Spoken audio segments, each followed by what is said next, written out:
Hey Exile, it's me Pat of Exile. What is there to do right now? The races have begun and we're getting new content in a few weeks. Things are moving slow and that's alright. It just makes figuring out how to keep the voices quiet a little bit more difficult.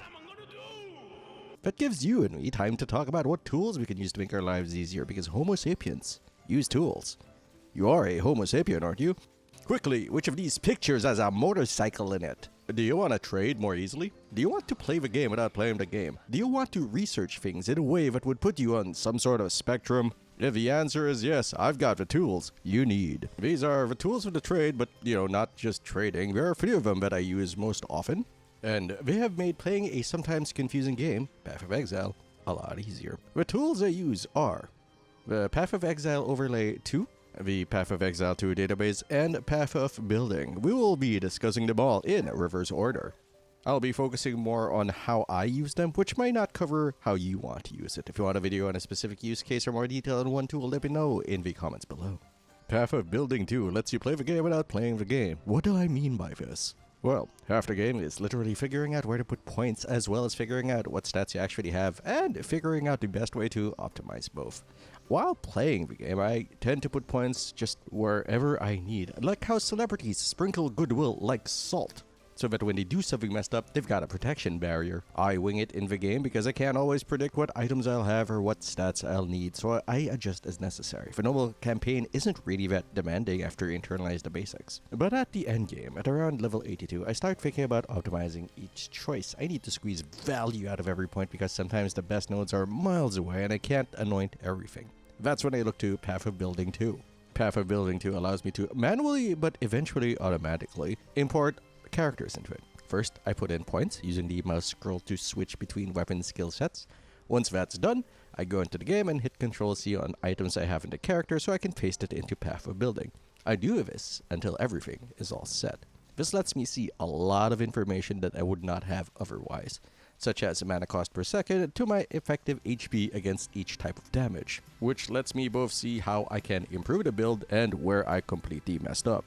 It's not perfect though. Again, I gotta move my character over manually, and that's gonna end up with 1 or 2 points that I have no idea where they're supposed to go anyway. Additionally, there appear to be a few features that look like holdovers from PoE 1 systems, and it can be a lot to learn by itself. However, it is very much worth it for planning while simultaneously using resource use. Path of Exile 2 DB, or PoE2DB.tw, is a neat site that has information on everything in the game. I use it to research 2 things for the most part: what item level a specific role is, and what mods are available on a specific item. The word insane, by the way, is used a lot in many contexts, to the point that it has lost all meaning, as if the most basic of strategies will drive you into mental health care and cause people to look upon you with concern. However, PoE2DB is actually insane in that it drove me insane for a good 30 minutes because accessing the information you want is not as intuitive as it might seem. You might think that looking for mods will require you to click on the Items tab and click on an item type, and that's kind of true, unless you're looking at armor, in which case it will only show you uniques and the base types of each armor. Then it is not true and is just a lie. You have to click on Modifiers, and then Modifiers again, and then click on the armor piece you want with the stat requirements that you want. Fortunately, checking on item level rolls is a lot easier. I click on any modifier and check the number. It will tell me both the numerical range as well as what item level it becomes available. It's not perfect. It's hard to navigate, and some information for whatever reason just doesn't pop up, while other information is available even though those items or skills can't be attained in-game. Still, it's made figuring out what to bother picking up and what to shop for in the market a lot easier. Speaking of shopping in the market, there's Path of Exile 2 Overlay. I strongly suspect that this thing has other things that it can do, but I only use it entirely for shopping and trading. With Alt-M, you can open up the Market tab in-game. And it works just like the site, which you think is just neat, but is actually amazing because you don't have to leave the game, making it a smooth process, so your addiction cycle isn't interrupted, and you can keep grinding away at your character as if it were a real job.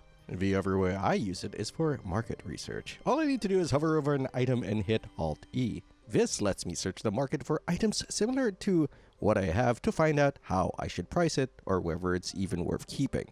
It's not perfect, but in the moment it gives me a good idea what to do with something.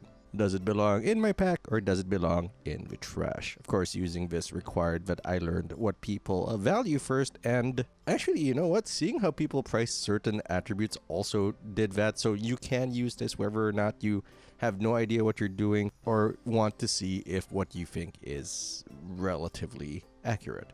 It also helps immensely that it smooths out the trading process. If I am buying, it reminds me of which item I wanted as well as what price I agreed to. If selling, it highlights the item they want. Amazing.